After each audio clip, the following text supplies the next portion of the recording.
That's the high scheduled here in Ithaca. Okay, good morning. We're going to go ahead and get ourselves started. And we'll be doing our combating roadway departures. I'll tell you a little bit more about this series here as we talk this morning. Um, we're going to be doing some polls. We're going to be having a little bit of fun. And we're going to be seeing, hopefully, many of you over the next 4 weeks, including today. Uh, the materials that we're using today, a lot of that material comes from our Solutions for Safer Roads and Streets workshop. A lot of it comes from the Federal Highway Administration's proven countermeasures. Uh, we'll be talking a lot more about them in one of the other webinars in this series.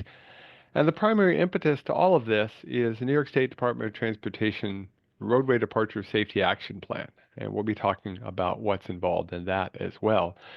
There's a handout. If you open up your chat pod, in the chat pod, you can download, get a link to download the handout. If you can't access that, drop in the Q&A your email address. We can email it to you. But you're going to want to open up both your Q&A pod and your chat pod as we go for the course of the day.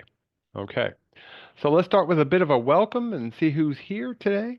It helps me out, figures out, I suspect I know the answer, but I never want to presume for sure. Okay, remember today we're talking the beginning of a discussion about roadway safety. So we're going to do a couple of polls to get started, and it's www.pollev.com/DavidOrPE. And again, the link will be thrown into the chat pod, so you don't have to memorize it. So the first one is, who do you work for? Are you working for a town, a county, a city or village, a state or federal? You're tribal? You're a consulting firm? You're a contractor? We have a whole bunch of folks who work for the weekend. Yes. Okay, let's see what we got. Wow, we got a nice variety today. I like it. We've got a bunch of county folks. We've got city and village officials. We've got a few state and federal. Okay, that's good to see. I like the variety. That'll actually be fun. We'll have a little fun with that, both today and throughout the series that we're doing this week. So that's good to know. Okay. Okay. Let's see. What is your job? Are you an administrator, a highway superintendent, DPW commissioner, deputy, things like that? An engineer? You work in the field? You're a supervisor? You're a board member? Or none of the above? If you do none of the above, please put into the Q&A what that is. What do you define as none of the above? If we missed you, and we may even add categories if we get enough of a particular group. Community planner. Yeah, planner would definitely be something that would fall into the other category. Maybe we'll add planner for the rest of these cycles here. Road crew leader. Okay. Road foreman. Cool. And of course, a lot of engineers. Okay. And we have an MPO director. So I guess we'd call that in the planning category, or maybe administrator, but that's actually good to know. Okay, thank you. Okay, and then of course, where are you from? We're focusing on New York State, but maybe we have some folks from outside the state. Let's see what we got. We got Syracuse, Jamestown, Rochester, Buffalo, up in the Adirondacks, Southern Tier, Long Island.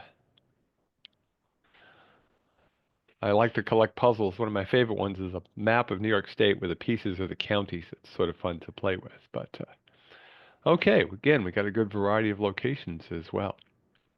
Now, why are we talking about roadway safety? Why is that an important consideration? Well, these are data from the years 2020 through 2022. So essentially, COVID and the couple of years following up.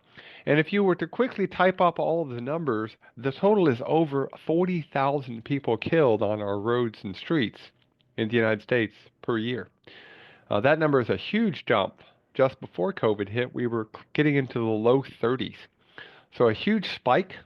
We're seeing a little bit of coming back towards that initial number, but it's still above 40,000 as the current projection. So how do we get those numbers down? Well, what the Federal Highway Administration has said is, we're going to focus on certain crash types or factors involved in crashes. We're going to focus on roadway departures, intersections, and bicycle and pedestrian. And the reason for this should be pretty obvious, but let's just make sure we're all on the same page on the crash focus areas. Now, I've got a video I'm going to show you. Nobody is seriously injured. It's a broken arm. Just want you to notice. And it's a good example in kindergarten where you said two wrongs don't make a right. Person walked against the signal, and obviously you'll see somebody goes through a red light. Okay? So it's only a broken arm. So I just wanted you to know that up front. Amazingly so.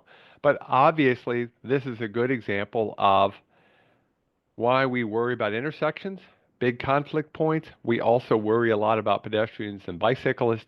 Vulnerable users are sometimes called. In fact, in a lot of publications, including the state's Roadway Departure Safety Action Plan, they actually talk about vulnerable roadway users, or VRU. You may see the acronym. And of course, we're only talking about incidences that actually got recorded. Here's a camera that noticed an intersection. Look how close this could have been to a fatality. That's technically a near miss. Nobody stopped. 5 seconds later, and we would have had a much different outcome. Half a second later with the cars, very different outcome. So we really do worry a lot about intersections. We worry a lot about pedestrians and bicyclists. And part of the reason for that has to do with, well, let's just look at what happens when someone who's not inside of a vehicle gets hit. If a pedestrian is walking, these are adults, and gets hit at just 23 miles an hour, really pretty slow, a little lower than the new allowed 25 mile an hour area speed limit, the chances of them being killed is actually almost a quarter of the time. An injury is, actually about 10% of the time, an injury is about a quarter. So about a third of the time, they're going to get pretty badly hurt or killed. If you jump that up to 42 miles an hour, okay, and we know a lot of roads where they're doing that speed, it's a 50-50 chance that they're going to not survive. And the number of people who are injured makes that total over three-quarters. It's closer to almost 80% that are seriously injured or killed. And of course, once you get up above 55 miles an hour, 58 is the testing numbers that they came up with, essentially your chances of walking away without a serious injury are pretty much zero. So that's part of the reason why we have pedestrians and bicyclists or vulnerable road users in the mix. But let's look at roadway departure fatalities. Let's look at the different types of things that lead to fatalities and serious injuries. If you look and group things, you've got head-ons and rollovers, hitting a tree, hitting a pole or a barrier, other fixed objects, something on the roadside, and of course the famous other category. You'll notice that almost three-quarters, a little less than three-quarters, comes out just from head-ons, rollovers, and hitting trees. So that's an issue that we could focus on and maybe get a little bit of bang for the buck, but we want to look at everything from a roadway departure standpoint. Now, what do we mean by head-ons? Well, a head-on could be, two vehicles side-swiping each other, or it could be a straight, clear head-on where they actually hit each other directly. This is a video from Arizona where somebody's medication caused them to fall asleep, and they ran right into the front of a school bus. Okay, the school bus did what it could, but again, thank goodness for airbags, okay, in this particular case. So that would be a head-on. They've crossed over the center line. So that's the kind of thing we could deal with. We could have a rollover crash. This is a video out of Ohio where you can see people change lanes without looking, and it led to this person rolling almost a dozen times in their SUV. Again, the vehicle protected them. They walked away with minor injuries, surprisingly, but that would be a rollover crash. And you see that's a pretty high percentage. It's almost a quarter of all of the fatalities are due to rollovers. By the way, the most common reason people die in a rollover crash, they don't have on their seatbelt. And then, of course, hitting fixed objects is really bad. Trees by far are the worst. Here's some simulated tests that were done where they were done in Europe, so we'll translate them into miles per hour rather than the metric numbers they've had. At 30 miles an hour, the car will probably protect you, but you get up to 43 or worse yet, 55 miles an hour. Look how far the tree goes. It's not just into the passenger compartment, it's into the driver's seat. And so the chances of walking away is pretty much zero. So we don't want to hit large fixed objects, and trees are some of the worst. Okay? So now we're going to do a quick poll here. See if you can remember. What are the three FHWA crash focus areas? And if you can't access the polls for some reason, put your answer in the Q&A so we can just see. What are the three crash focus areas? We're going to make a Wordle, see what you guys come up with. The three crash focus areas. Mm-hmm. Roadway departures, that's good. Or lane departures, some people like to say. Okay.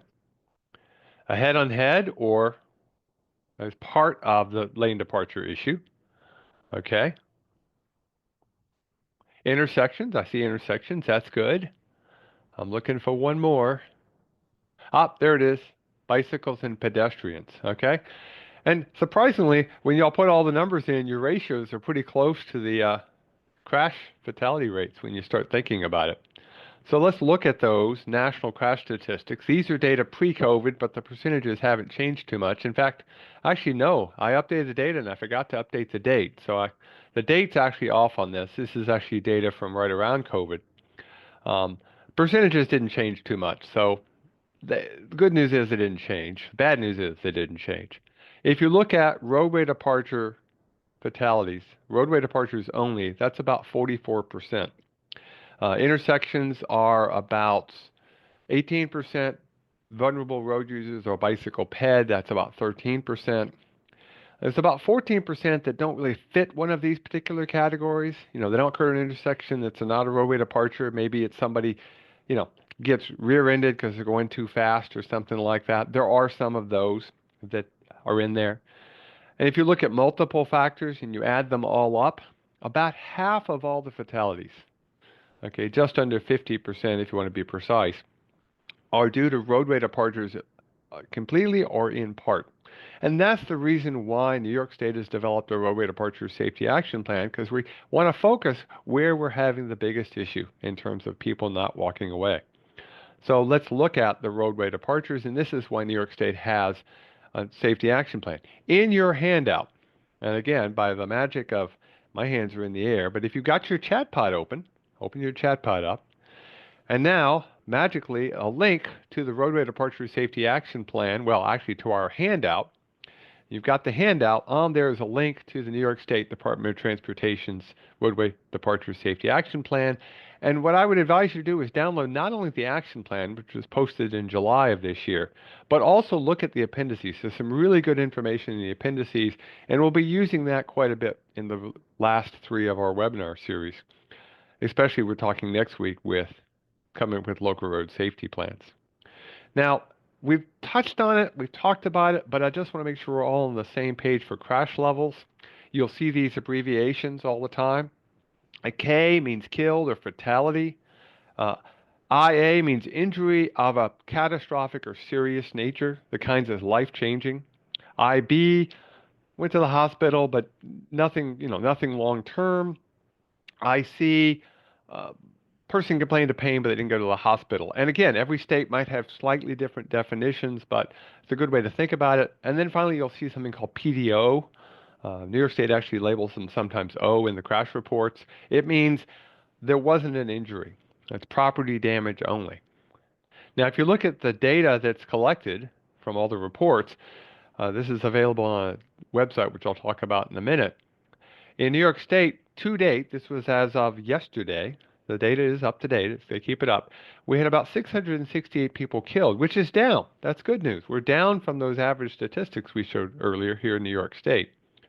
The number of serious injuries is still pretty high. It's over 5,600. And about 42,000 people with minor injuries and a lot of, well, I complained, I think I'm hurt, but I'm not going to go to the hospital. This doesn't even list just the PDO kind of crashes. So things to keep in mind as we're looking at roadway departures. Where are we going to put our focus? Well, we'd like to get rid of all crashes. That would be an optimum perfect world, but we know we're probably not going to be able to do that. So we're going to focus on the KIA. And by the way, you may see this listed as K little I big A, K little I little a, KA. all kinds of things that people use, but the focus is the same. We're focusing on the crashes that lead to catastrophic changes in people's lives, either because they're killed or because the injuries are such that it changes how they have to live. Loss of limb, a major concussion, something that is changing their life. Let's focus there. And once we get those in hand, we maybe can go down the path a little bit more. But these are the kind of things to think about. So, in your own words, why do you think New York State and FHWA wants to focus on those kind of crashes? See what you guys come up with in your own words. How would you describe it? And again, if you can't access the poll, you can put it in the Q&A.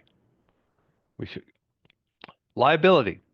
Liabilities, that's not a bad way to think about it. Okay. What else? And cost effectiveness. You get your most bang for the buck. In fact, if you talk to the insurance people, a serious injury is more expensive than a fatality, which, trust me, goes over really well at a public hearing. Not. Okay? It's the kind of things, if we focus on those, maybe we can prevent them. It's the greatest impact to us. Yeah. It's that cost and impact that really is what we need to be focusing on. That's really going to make the change. It's the changing life. And of course, the loss that comes from that.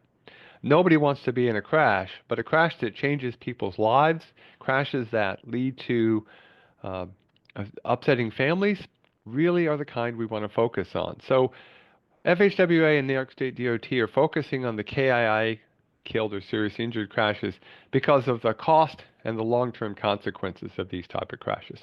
And yes, there's some liability involved in that, but the real focus is that everybody should go home every single day. And one mistake should not lead to a fatality or a serious crash. Now, the concept behind roadway departures really is threefold, okay? Now, let's go through these three steps. There's an order to it for a reason. The first thing is let's keep the vehicle on the road. Now, when they say on the road, what they're really saying is in their own lane, okay? Keep them where they belong. Okay, so crossing over into the other direction, you're still on the pavement, but you're not in your lane. You're out of it completely. And so we want to keep people on the road. And that means looking at things like stripes and rumble strips and delineation, things that help people stay in their lane. Okay? Then, if they do leave their lane or they leave the roadway, we want to reduce the potential for a crash because just because your wheel goes off outside the white line doesn't mean you're going to have a crash because you might be on a shoulder. You might be able to pull back on safely. There are things you can do. So, you know, if there's a good clear zone where when you go off the road, you just wind up rolling into the ditch and don't hit anything, you can just drive on back out. Hey, that would be optimum. Okay? So we reduce the potential for a crash where you actually have some at least damage. And then finally, if a crash does occur, let's see what we can do to minimize the severity of that crash. As a good example for that is have good breakaway hardware. Okay, so let's delve into this just a little bit more and why this order tends to work. Obviously, the first one is to keep the vehicle on the road. If you keep them in their lane where they belong, no crashes due to roadway departures. Again, you might have intersection issues, you might have pedestrian issues, you might have that person who hit rear end somebody, but if people stay in their lane, everybody's better off. So that's really a good thing to think about, keeping the vehicle on the road. That's the first step. If they do leave the lane, you want to reduce the potential for a crash. This is a test video that was done at the Texas Transportation Institute back in the 1980s, and it shows what happens when a vehicle tries to come back up where you've got a steep edge on a washout on the edge of the pavement, an edge drop off. Watch carefully as the guy tries to adjust the wheel as he pulls back up. And you've all seen this, or you've heard about it, and maybe it's happened to you, where all of a sudden you lose control. It's really hard to just get back into your lane because you've put so much force to get back up that edge drop off. Are there things we can do for that? Absolutely, there are things we can do. Wider shoulders, safety edge, some other proven countermeasures, which we'll be talking about in a couple of weeks in a lot more detail. Okay? And then finally, minimize the severity of the crash. So if the crash does occur, we can do break-away. We can think about putting up rail systems. But rail systems are one of the last things that we're going to do, and we're going to need to make sure they actually do the job properly. Okay? It's one of my favorite things that I've ever done since I've been at Cornell. This is a picture of some rail that was put up. And while I was out there doing a field visit, I noticed this particular tree. And I talked with the agency involved, and I said, you know, the deflection distance on that rail is such that if a vehicle hits that rail, you're actually going to direct them into the tree. You really need to get that tree out of the deflection distance. Good rail is helpful. Bad rail can actually make things worse. They removed the tree, and less than a month later, the rail was hit. And a person was able to walk away with a property damage only accident rather than what probably would have been a fatality or a serious crash. So again, we can minimize the severity, but we need to do it properly. Okay? Now, when I was in school, I learned something called the 4 E's. Okay? Actually, I learned the 3 E's. We've added a fourth. In fact, I've seen 5 and 6. The 4 E's were education, engineering, enforcement, and the fourth that we sort of all agreed upon is emergency response, that golden hour. And these things all worked, and they did a pretty good job. The problem with the 4 E's was we tended to focus on each individual thing separately. So us as highway engineers, we would do our highway stuff. We wouldn't worry about enforcement. That was the police. They would take care of that. And we wouldn't worry about emergency response. That was taken care of by EMS and the fire people. We wouldn't worry about education, both of the public and of anybody except ourselves. It got very siloed. And so Federal Highway Administration a few years ago said, no, we really need to not do that. We need to look together, a system, a little bit more holistic look. And so we're going to have safe road users, we're going to have safe vehicles, safe speeds, safe roads, and post-crash care. And most importantly, we're going to make sure we think about all of these together. Okay? Now, other countries started this. We've got it here. And if it's done right, it can work very effectively. We still have education because we still have to educate not just ourselves, but the public as well. One of the things we're doing as part of this process, in fact, is developing some things aimed at the public to help them understand how we can make roads safer and stop crashes before they occur. We're still going to have engineering involved. That means safe roads, but we're going to think about the users and human factors as well. We're not just going to stop at the roadway, but we're going to look at everything that people do. Okay? We're going to be looking at safe speeds. There will need to be some enforcement. Was at a meeting last week at our bridge conference, and the commissioner was there, and they were talking about automated enforcement of work zones. And whether you like that or not, they were recording people going through work zones posted with low speeds at over 100 miles an hour. You're going to need some enforcement. You're going to need some education. There are limits of what we can do. And of course, that post-crash care, that 1 hour, really does make a difference to helping people get over crashes and walk away without changing their lives. And of course, vehicles matter. This is a picture of a Corvair, unsafe at any speed. Modern vehicles, they've got all these automated systems. Some people hate them. I'll admit, when I get in fleet vehicles here at the university, about half the time they've turned off all of the automated cruise stuff and the lane assist. I love them. I turn them on. But again, we need to think about making people safer without making them thinking, oh, I'll keep myself safe by just having the cruise on. That doesn't work either. The concept of all of this is we want redundancy. We want it so that, remember, one mistake does not lead to a fatality.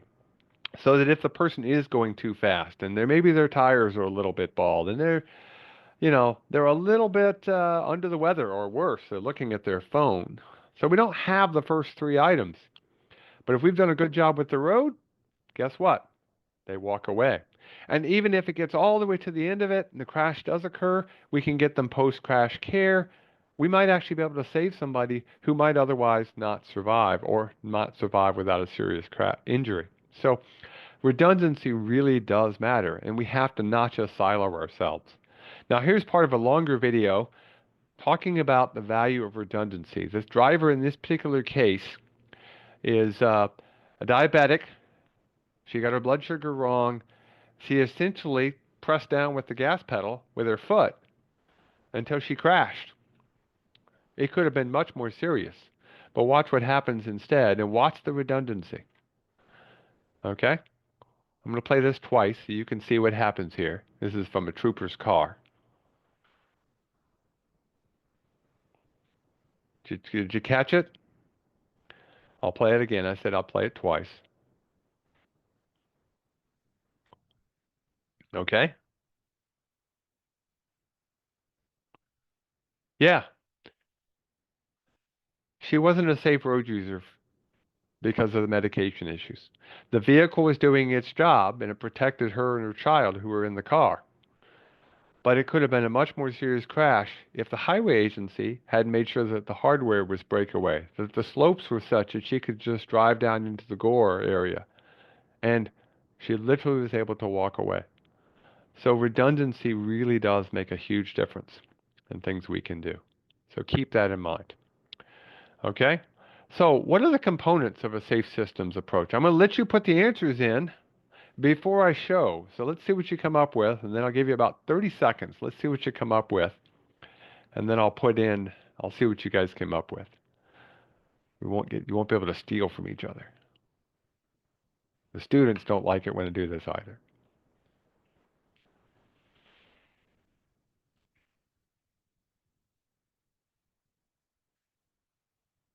Okay, let's see what you've got for responses. Safe speeds, redundancy, pavement speeds, drivers or users, education.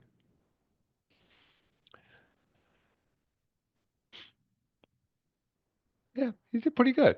Yeah. It's the safe systems approach, looks at a whole bunch of different factors, and it's the safe road users, safe roads, which used to be engineering, safe speeds, safe vehicles, and the post-crash care. And it's a holistic approach to look at everything so that one mistake does not lead to a serious or fatal crash. Okay? And everybody is responsible. Now, part of the reason this system works is we take advantage of something we call systemic safety. Okay? Now, I got a set of data from the FARS system, the Fatal Accident Reporting System, for the Southern Tier in 2012 to 2014.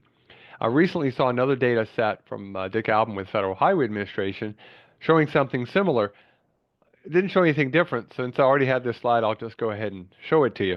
I want you to tell me where I should be treating for crashes. Are there any hot spots here due to fatalities? Do you see places where the crashes are so tight that, yep, I see a spot? If there is, throw it in the Q&A. Tell me. Do you see one? Because if you do, you're better than I am. Because at this scale, that's the total number of crashes in a 3-year period. They're not that close. There are some hotspots. Typically not for the most serious kind of crashes, typically for less serious crashes, and we do want to treat those and look at those. But the closest of any of these crashes is, again, about a half a mile apart. So what we really want to be looking at is places where there's common risk factors and focusing on those. And the idea is that, frankly, crashes are semi-random. Let me illustrate this. We're going to do a virtual dice roll. We'll see how this works. What I want you to do, okay, everybody, you're going to get ready to raise your hand. Don't raise your hand yet. Everybody first, from the list, choose a number. Choose a number. Okay, everybody got your number? Now, everybody choose a vowel. Okay, so everybody chose a number. Everybody chose a vowel. If you got 23E, raise your hand. If you got 23E, raise your hand. 23E. It's like bingo. Let me go see here. I've got two people raise their hands. Okay. Well, hey, we got money. Well, those are, we got to fix it when the crash occurs, right? So let's go fix those two people. So the two people who just raised 23E, I want you to know we've put the money and effort to fix your problem. Congratulations. Okay, let's do this again. Everybody pick a number, okay? Choose a number again. Choose a vowel again. And I get out my random number generator again. Okay? This time raise your hand if you got 21U. Raise your hand if you got 21U.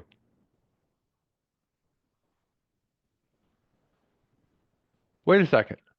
The two people who raised your hand before, we didn't have a crash. We got three different people, i.e. three different locations. The problem with waiting until the crash occurs is we're chasing crashes rather than being proactive and looking at the most critical locations. And the idea behind systemic safety is we look for the common factors and we go, hey, we've got some overrepresentation for some reason. And what's neat about this is you can actually go to the public and tell them that we can focus on critical locations before a crash occurs. Because think about it, how often have you been at a public hearing and somebody says, do we have to wait until somebody gets killed or gets hurt? The answer is no, you don't. You can actually be proactive because crashes, especially the serious and fatals, in a lot of cases, especially with roadway departures, tend to be random. They're not hotspots in a lot of cases. But we've got to look for the common or overrepresented crashes because that's the low-hanging fruits, the ones we can do the most bang for the buck. So let's look at the most common crashes. Let's look at the overrepresented crashes, and then we can apply the countermeasures to fix them. So in terms of fatal crash types for roadway departures, overturning vehicles, it leads to about 11% of fatalities. Head-ons, about 11%.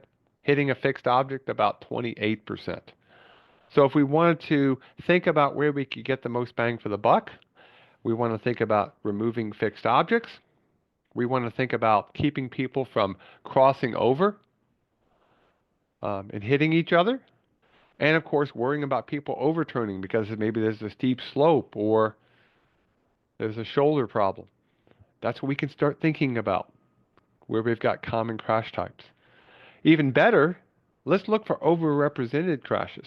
Now, these are data from the New York State Department of Transportation. The curve radii. This comes out of their Roadway Departure Safety Action Plan. And what they did is they looked at all of their curves. They broke them down by number of segments, curve segments, and they got a percentage. So if we look at the four sharpest curve radii they have, about 7% are 100 to 300 feet, 10% 300 to 500 feet, 500 to 700 feet is 6%, and then 5%. And of course, there's flatter curves after that. Okay, so good. We're all in good shape. Everybody's happy. If things were perfectly even, if the curve made no difference whatsoever, then we would have 7% of the fatals and serious crashes at the sharp radius. We'd have 10% at the 3 to 500. We'd have 6% at the 5 to 700, and we'd have 5% at the 7 to 959.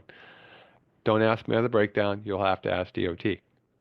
But when they actually looked at the data, 12% of the fatal and serious were occurring on the sharp corners. They're overrepresented. 12% were occurring at the 3 to 500. They're slightly overrepresented. Even at 5 to 700 feet, just a little bit more than you would expect. And of course, by the time you get flat enough, it actually goes down. Okay? This is one of the reasons I want you to make sure when you download the safety action plan, make sure you get the appendices. There's some really good tables in the back where they looked at the overrepresented types of crashes. Okay? So you can actually take advantage of that fact as you're developing your own local road safety plan. In fact, within the Roadway Departure Safety Action Plan, there are 3 risk factors that you can use right now. You don't have to collect your data for your own local system. You can use right now. And that, of course, are Traffic volumes of 3 to 6,000, that tend to be more crashes occurring on those because we've already put the engineering into the high volume roads, and the really low volume state roads didn't tend to show a higher crash rate. So if you've got roads in the 3 to 6,000 range, a lot of county roads are, okay, you could actually use that as a risk factor. Curve radius, those sharp corners, you can use that. We know that's a risk factor, and it's been shown with data, which is even better. And then shoulder widths, 1 to 3 feet, i.e. narrow shoulders, less than the 4 to 5, which the standards would call for. So you could use those right now. You don't even have to do anything special. Now, there are some other risk factors for different types of roadways. These are for two-lane roadways. There's some different ones for interstates and some arterial stuff. But again, download that appendices and look at it. So let me ask you, what do you think are some common risk factors on your roads and streets? Just let's first use your instinct, and then we'll talk about, is that good enough? Let's see what you come up with.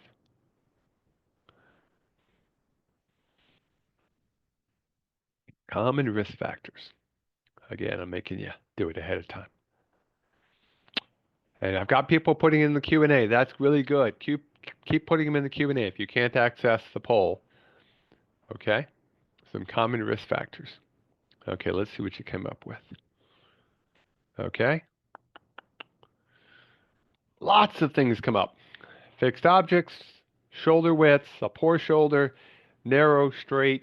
Over in the Q&A, I've got people talking about trees, super elevation issues, compound curves, poor maintenance, fixed objects, high speeds, lane width, road width, slippery surfaces.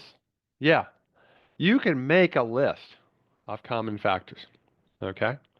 I mean, if you just think about it, we could make a list up pretty easily. Yes, there's even wildlife in there. You know, we know some that are probably there, okay? We know speed, for instance. Higher speed leads to a more serious crash. Though surprisingly, when it comes to hitting trees, there's many fatalities almost in urban areas with lower speeds than there are with rural areas. So speed is a factor, but may not be as critical as you think in some cases. Traffic volume matters because more traffic, more exposure. Lane width. There's a reason we have standards. Shoulder width makes a difference because, again, if the vehicle does leave the roadway, the shoulder width can help them out, give them recovery space. What's the clear zone? Are there trees in that clear zone or bottom of a slope? So clear zone and trees are common risk factors. Curves and their associated radius makes a big difference. Improper super elevation. And then I put this one here at the bottom. So everybody, I'm going to clear everybody's hands. Okay, think about this carefully. Do previous crashes, are they a risk factor for the next crash? Raise your hand if you think that's true. Are previous crashes a risk factor?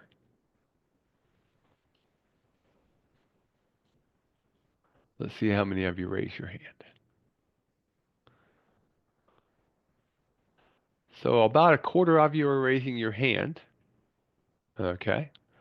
And the rest of you are not. If you think about it, if crashes are semi-random to some extent, based on other issues, then is a crash really a risk factor? Well, probably not unless you've got a lot of them, and then it starts to become a hotspot. But here's the thing. Yeah, it could be, depends on there's an issue, it could be a prediction, but I'll tell you right now, always include it in your plans. Because think about this. Let's go to a public hearing. You're sitting at the public hearing and you tell people, well, we've decided we're going to look at 6 risk factors because, well, those are the most important ones. And we're going to do speed, lane width, traffic volume, clear zone, curves, and shoulder width. Someone's going to raise their hand. They're going to say, what about previous crashes? From a communication standpoint, it's probably important to make sure you include the previous crashes. When we talk more about local road safety plans next week, you'll actually see that that's okay. It turns out that it's just one factor of many, but it's from a communication standpoint. I would probably always include crashes in there. But yes, you'll need to look at if you've got a hot spot, that's going to be a little different. You might need to look at near misses. It can be a bit of a challenge, but again, I would probably always include them. So what are we going to be doing next week? Well, we're going to be looking at local road safety plans. We're going to be talking about them to some extent, okay? And we're going to go through the process of developing a local road safety plan. Okay, so that's next week's webinar, but let's just give you a little bit wet your whistle and also get you thinking about the questions you might want to bring next week. Okay, so just keep that in mind. So what are the steps involved? Well, there's a little handout. You can go on the local, the Fed's website, and you can download this little sheet. It's in one of the links in the handout. But essentially, the first thing you have to do is you have to identify stakeholders. And there are going to be people who go, well, no, I just come up with a plan. Remember, there's three components to any plan, and one of them is getting support and funding. And if you don't have everybody on board, it's going to be really hard to get that support. So you got to identify the stakeholders, the people who are involved. Think of this a lot like a road safety audit, but at a macro level, at the overall area. And the best local road safety plans involve all the stakeholders who have partial responsibility. So that's going to include the police, the highway agency, some people who are from the government or a tribe if you're in a tribal area. It's going to include people who are in the business community, schools. So again, identify the stakeholders, get them all together, and then you're going to use data. And this is the real driver. You need to use actual data to develop your risk factors or the places where you want to focus. Okay? For the most part, you're going to choose proven solutions. You know, it's nice to come up with some new fancy idea, but as we'll talk in a couple of weeks, there's plenty of solutions out there. Start with the low-hanging fruit that's known to work and use it in the right way before you spend the money on some fancy thing. And then, and this is the hardest one, I know, you got to actually implement the plan. You have to actually implement the plan. The plan sitting on a shelf doesn't do that much good. You really need to implement the solutions. And that's why it's so important, step one, to get stakeholder involvement, to get people supportive, to people realize, you know, it's okay that we're spending a little bit of money because we're improving people's lives. We're getting people home safely every single day. Now, there are already existing local road safety plans out there. There's one in Chemung County, Wyoming County, and the St. Regis Mohawks developed one up in their area, which actually goes outside of the actual reservation lands um, to include places nearby. Because when you're doing a plan, you really want to look at a large area to include the fact that, you know, crashes don't stop because you change from one jurisdiction to another. Now, in terms of what's in development, I could probably add to this list. There's Ithaca, Tompkins County is developing one right now. Albany is developing one through their MPO. Rochester is doing one through the Genesee Transportation Council. There's probably plenty of others. Okay? So, tons of possibilities that exist out there. And you may already have a plan that's already in place. And next week we'll talk about what makes a good local road safety plan and why we need to maybe expand a little bit on what we've got in some of the plans that we've got. Okay? Because they're not static. They really should be a living document to a large extent. Now, in terms of the data collection, there's lots of ways to get data out there, and we're going to be talking about those things a lot next week. But one of the best things to do is to go get measured data if you've got it. That's preferred. You know, curve radius, like you saw with the state, lane widths, which you may already have in your CHIPS report. Measured data really helps. That's the best. If you can't do measured data, you could do qualitative data like narrow shoulder, wide shoulder, low speed, high speed. Things like that could be a possibility. And then one we don't use enough, but actually is a pretty good set of data, is surrogate data. Okay? Can you see in this picture an example of something I could use as surrogate data? You can throw it over in the Q&A. And by the way, Celeste, I'm going to be talking about your item in the Q&A here in about 30 seconds. So thank you. The signs, yes. If you've got a good inventory of your signs, and those signs were put up properly with a ball bank or Riker or some other proper device, that sign tells you the relationship between the radius the super elevation, and what people are actually driving. It's a surrogate for how sharp that corner is. So you can actually use those data. Maybe you don't have the exact radius, but you do know if it's a 55 mile an hour road, that a 30 mile an hour speed, it's a pretty sharp corner. So you might be able to use some surrogate data that's out there. Okay? So that's something. And then finally, and again, this is where in the Q&A somebody already jumped the gun, but that's cool. I like it. And that is something called CLEAR, which is the Crash Location and Engineering Analysis Repository. The acronym folks were really doing a good job on that one. If you work for a public agency or an MPO, you can get access to CLEAR. Okay, you can look in the handout. There's some information on how to get that, and you can just search for New York State DOT CLEAR or just New York State CLEAR. It's essentially replacing the old Accident Location Information System, or ALICE. Okay, so CLEAR is really nice because it has things to develop crash trees, systemic analysis. You can even look at individual crash reports. Okay, just to illustrate, we downloaded some data from Lewis County. We got all the crashes over a 10-year period. Okay, so in Lewis County, pretty rural, there were about 9,000 crashes. But remember, we wanted to focus on the more serious crashes, so we then filtered that and said, okay, let's look at the serious and fatals. Only 214. That's actually good news in some respects. However, uh, that really makes it important that you look at large areas, because if it's only 214, it may be hard to see those really critical locations, the risk factors. So that's why it's usually pretty good. And I've got notes here in the Q&A from Celeste that she says it's great, it's user friendly.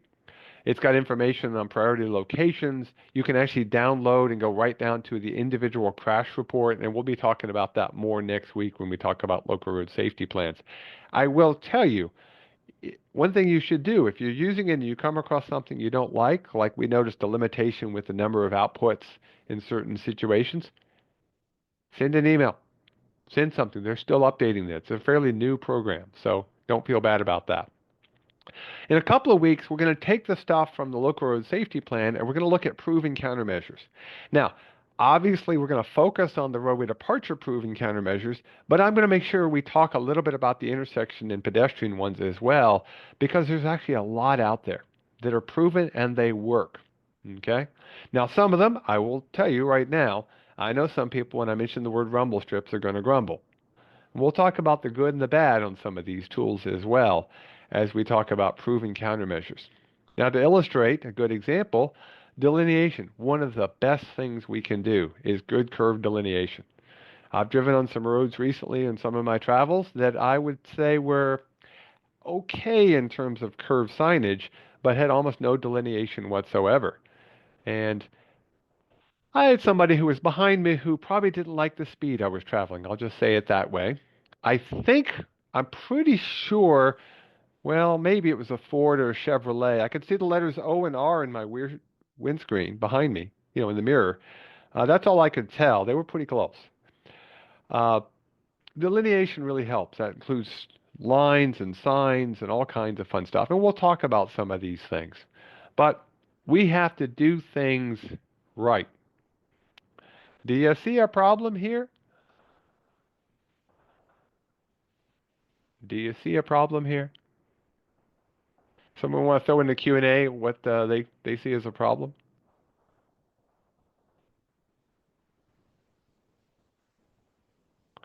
Yeah, the curve sign is in the wrong direction. The crown might be off. Can't really tell that for sure, but yeah, the sign's going the wrong way. Um, let's see what else you've got. Error wrong way, error wrong way. Wrong sign. You should not put a speed limit sign the same as the curve sign. Yeah, there's a whole bunch of things here. What kind of message are we sending? Remember, it's the Manual of Uniform Traffic Control Devices. Uniform means consistent. And if you don't give a consistent message to the driver, you're not going to have a safe system because you're going to have the road user not knowing what to do and making mistakes. Now, In a couple of weeks, we're going to be talking about, or 3 weeks, we're going to be talking about improvements at curves. We're going to focus specifically on them because we know curves are a major issue. Okay? And we're not just going to look at these proven countermeasures, we're going to look at some things that overlap, such as edge drop-offs, okay, which are true on straight roads, but it's particularly a problem in a lot of corners. But we're also going to look at widening on the inside of the curve, improved signage, things that are actually already in the standards, and we sometimes forget about them because we know curves are a major issue. Okay? So that's what we're going to be focusing on over the next 3 weeks. And before I leave, however, I want you to realize, and this is something everybody really cares about, money. Okay? There are a couple of money sources that are out there, so just so you're aware of it. Um, there's something called SS4A, Safe Streets for All. It's actually Safe Roads and Streets for All. It all is part of the Infrastructure and Investments Job Act, IIJA, or some people call it BILL. I like BILL only because it gives me my fun little logo I can have with it, and everybody watching this above a certain age is singing a song in their head right now, right? Every one of you. The other one is New York State DOT is finalizing some plans as part of that Roadway Departure Safety Action Plan for money to do some improvements. Okay, so that's something that you can look at. Okay, now in both of these cases, the monies that are going to be available are federal aid. Now we'll have a workshop on federal aid in early December. If you're thinking about getting a grant, remember federal aid is a reimbursement program. Whether you're doing it yourself or you're doing it through the state, you're going to get reimbursed after you've spent the money, and there are going to be steps you have to follow to get authorization before you can move things forward. Okay? Now, what kind of grants could you go get? Well, if you have a local road safety plan and you're ready to implement, go get an implementation grant.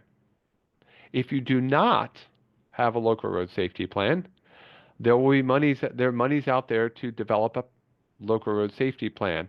Or maybe you want to do a demonstration project. You're not sure if you want to apply something across the whole system, you could do a demo grant. Okay? So again, think about this as you're developing your plans, as you're moving forward. Okay? Now I did see a couple of questions over in the Q&A, and then I'm going to show a couple of slides to finish up. Somebody said I was wondering about different rail types. We will talk about rail when we talk about proving countermeasures, okay? And what some things that work and don't work. The good news is we can follow pretty much with the state standards, though everybody will admit we haven't done much crash testing with some of the electric vehicles. And then the other comment that somebody has, they'd like to see designs that incorporate more with the surrounding landscape. That's called context-sensitive design. It is allowed. There are standards. The key about all of this stuff is way too often when we develop our safety plans or even our pavement plans, we tend to say, well, the standard says this. Those are supposed to be minimums, not where we stop. It really should be what's the minimum we should do, and then we should get better than that. And we can talk a little bit about the idea of nominal safety as well as that, if need be. Okay? So these are all things that you can look at, and we'll talk a lot more about when it comes to safety plans when we get to next week and the weeks after. But let's finish up here. We're going to talk about a couple of things to finish. Let's see what people come up with. What's the most deadly fixed object? Yeah, some of you are quick. Okay, is it guide rail, utility poles, trees, embankments, none of the above? What's the most deadly fixed object?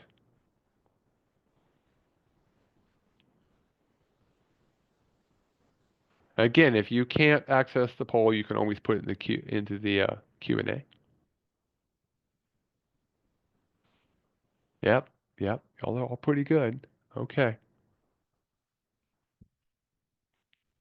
Yep, trees. Trees are by far the worst. However, I'm not saying that rail isn't an issue. I'm not saying that utility poles are an issue. We have control over where we let the utility poles go. We should be putting up rail that does the job. And embankments can be an issue because obviously if someone goes off an embankment, it can be pretty steep. It can be a bit of a problem. And so we'll focus on trees possibly, but we aren't going to stop there. Now, we hope to see you on the rest of our webinar series, and each of these will be about 55 minutes to an hour in length. You get your one PDH. Um, Again, we'll be talking more about local road safety plans, how you can work with your MPOs, or if you're not in an MPO, your road regional planning and development board, your state DOT regional office. So again, there are lots of possibilities because at the end of these 4 weeks, what I'm really hoping is all of you have started thinking about developing a plan, applying some countermeasures both in a systemic or risk-based way and maybe across your whole system in a systematic or system-wide basis. And everybody is going to get home every day safely. And with that, I'll answer any of the questions that you've got, but let's see if we got any over in the Q&A. No, I think we're good. We've commented on everything. Well, with that, then, there's no point in me keeping you. Everybody have yourself a good day. And oh, somebody asked a question. What do I think about the new MUTCD changes? We'll talk a little bit more about that, especially when we get to the curve delineation, because there's some of the changes in the MUTCD that make a difference there. I don't think there'll be as big of a change for most local roads as people might think, but we'll talk about that, especially when we're talking about curve studies in the 3 weeks or curve improvements. And with that, I'm going to say thank you. Have a great day. Happy Halloween, and we will go from there. Thanks, everybody.